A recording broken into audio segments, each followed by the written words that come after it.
Perfeito. Ele já não entrou num processo de descapitalização de Cuba ao invadir a Venezuela? Sim, esse é o objetivo, porque a Cuba depende do petróleo venezuelano. Cuba não tem energia hoje, a economia cubana está destruída.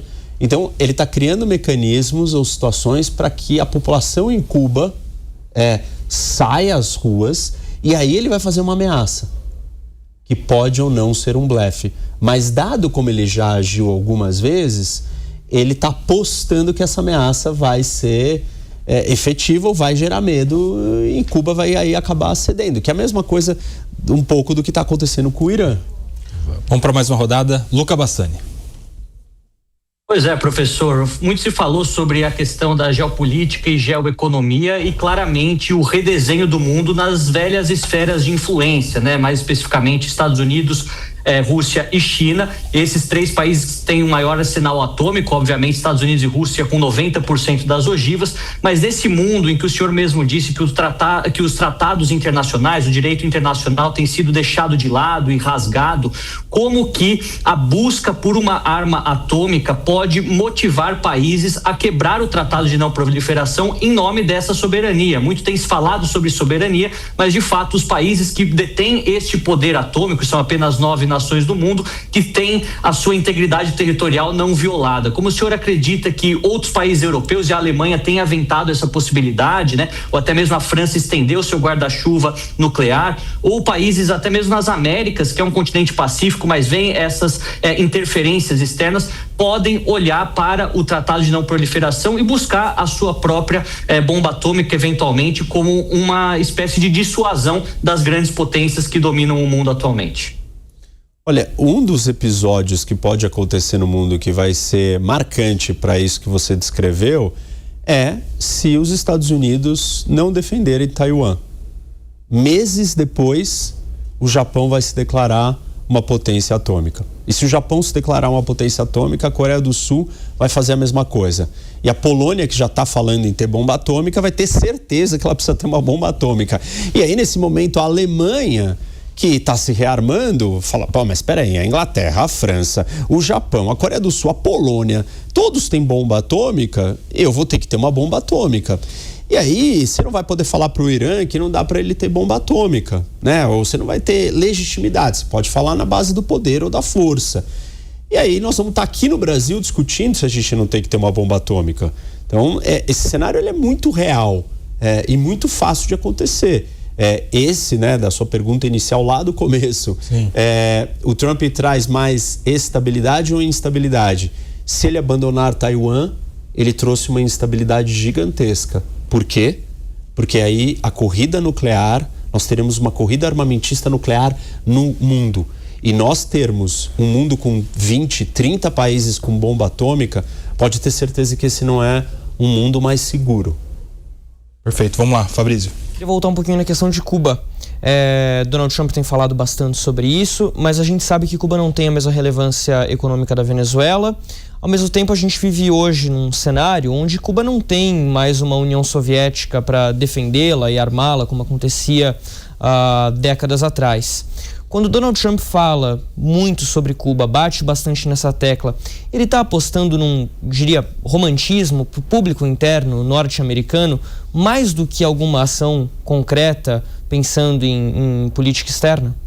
Olha, Fabrício, na história da fundação dos Estados Unidos, a geopolítica clássica olha para Cuba como o território mais estratégico para a criação da economia americana. Fundou a economia americana, Cuba. Por quê? Porque você tem um grande rio, Mississippi, você pega toda a produção do Midwest, escoa pelo Mississippi, um rio navegável, você cai no Golfo do México, que agora é chamado de Golfo das Américas, e aí você tem uma ilha colocada na frente que ela tem a possibilidade de fazer um bloqueio naval à saída do Golfo do México, que é Cuba. Cuba é para os Estados Unidos a mesma coisa que Taiwan é para a China. Simples assim. É a ilha, o espaço mais estratégico. Então, eu não descartaria. Claro, sem uma potência externa usar Cuba para fazer esse bloqueio, o bloqueio não acontece.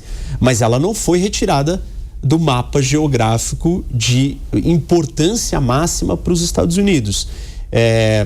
E aí, a gente também tem que trazer um outro elemento, que é o elemento político interno. O o número de cubanos que estão localizados, eleitores de descendência cubana na Flórida, que é um estado pró-Trump e que é o estado do Rubio. E a figura que está comandando a política externa americana em quase 80%, 90% das jogadas até agora é o Rubio. E essa é uma questão de honra, da descendência dele cubana, mudar Cuba. Talvez a Venezuela seja para ele só um primeiro passo para poder chegar em Cuba. E essa é uma obsessão pessoal dele, que tem um apoio com uma base política forte na Flórida, que é uma base do Trump. Então, tem outros elementos políticos que fazem Cuba ser relevante. Eu não descarto assim ela como algo não importante, mas eu não colocaria ela acima da Groenlândia.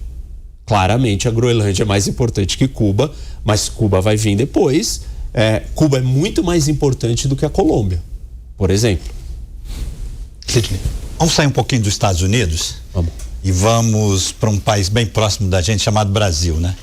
O Brasil nasce como Estado-nação pensado por um viés da geopolítica. Uhum. Inclusive nós temos uma tradição de escola de geopolítica, né? Então, nosso potencial geopolítico é inegável, né? Ele foi construído.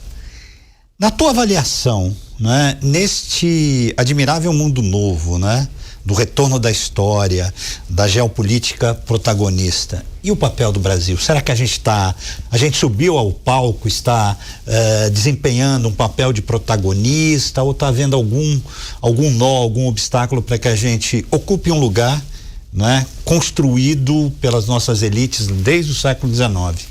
Olha, Sidney, eu diria que nós acabamos de receber o último presente do tabuleiro, que coloca, talvez, a América do Sul como o principal centro de gravidade da geopolítica mundial. Por quê? A gente olha para trás, algumas décadas, a China veio para a América do Sul e veio para cá para fazer negócio. E criou relações econômicas tão profundas que todos os países da América do Sul ficaram dependentes da China. Isso acontece em parte porque nem os Estados Unidos nem a Europa estão interessados na América do Sul. Só que aí o segundo mandato do Trump quebra com isso. A estratégia de segurança nacional americana, a doutrina Monroe, tudo isso faz os Estados Unidos olhar para o continente das Américas e principalmente para a América do Sul e falar: esse é o lugar mais importante. Isso não aconteceu desde quando a doutrina Monroe foi criada no século XIX. Ou seja, demorou 200 anos para isso acontecer. E agora, passou agora faz poucos dias, a gente viu a assinatura do Acordo de Livre Comércio entre a União Europeia e o Mercosul. E por que a Europa resolveu, depois de 25 anos, assinar esse acordo agora? Porque ela se viu meio que brigando com os Estados Unidos, abandonada pelo seu grande aliado e protetor, tendo que enfrentar uma Rússia militarizada e agressiva, uma China cada vez maior, a Europa não consegue se reinventar e ela precisa de novos parceiros. E ela olhou para o mundo e falou: onde que tem oportunidade econômica? Onde que tem alguém minimamente democrático que dá para eu me relacionar? Alguém que eu já estou há 25 anos. Ou seja, a China está aqui, os Estados Unidos estão de volta, com força total. E a União Europeia também. Está todo mundo brigando por atenção da América do Sul. E qual é o maior país da América do Sul? Nós.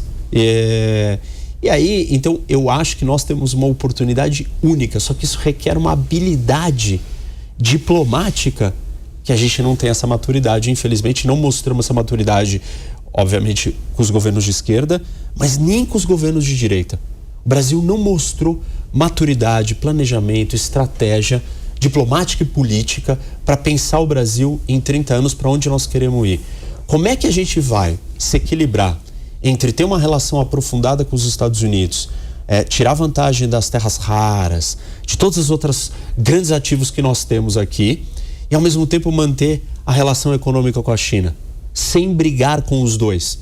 Isso requer muita seriedade diplomática. Então não acho que a gente tem. E o fato da gente ter virado, né, a América do Sul está no olho da atenção de todo mundo, traz problemas também.